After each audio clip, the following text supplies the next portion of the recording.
gaya ng ng lugar na yung baybayin ng Tansa.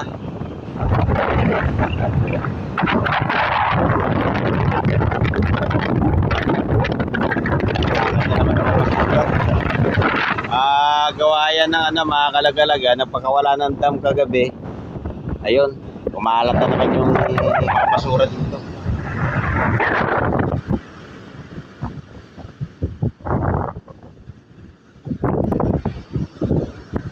Grabe pagulan yung ginawang di Bagyong Maymay. May natabi na naman 2 bangka dyan sa lugar na yan. Buti mga bangka rito mga kalagalaga, hindi naman siya apektuhan.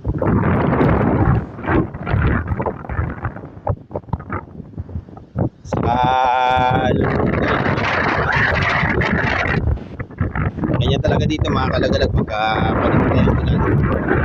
Ang nangyayari, nagpapakawala talaga ang dam.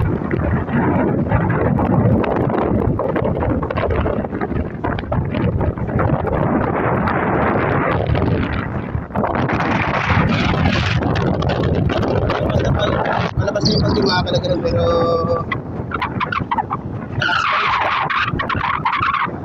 lalo na malakas.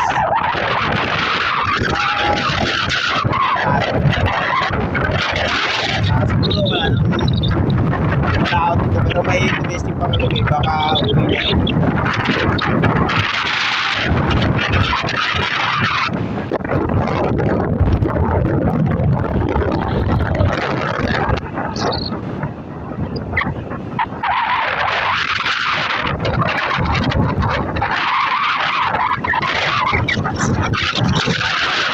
Matatagal na mga panahon.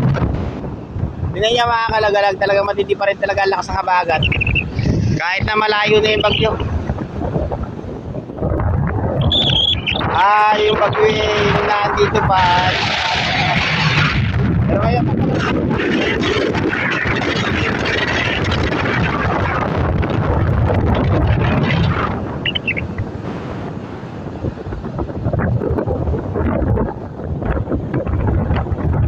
namumuting may karagatan.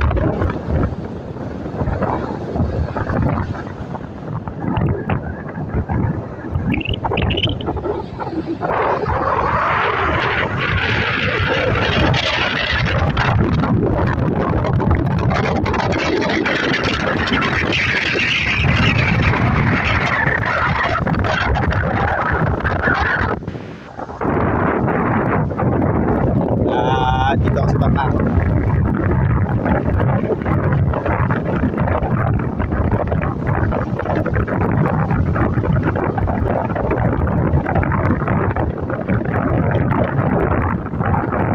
Hindi na nakapagtas kami ng bangka.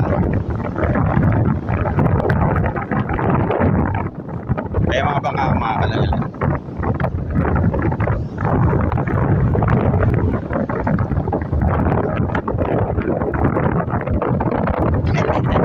Ang kulit niya. Ang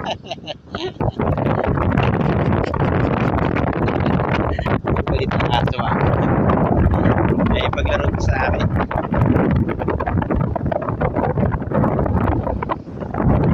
Kaya mga kalaglag, buti na lang na ilagay namin sa sim.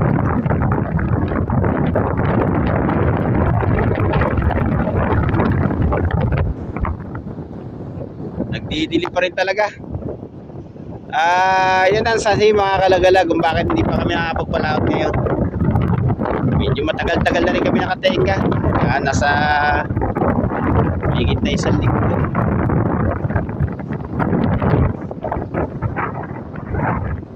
May timbang ako isa mga kalagalag, kakarga ko siya ng lambat.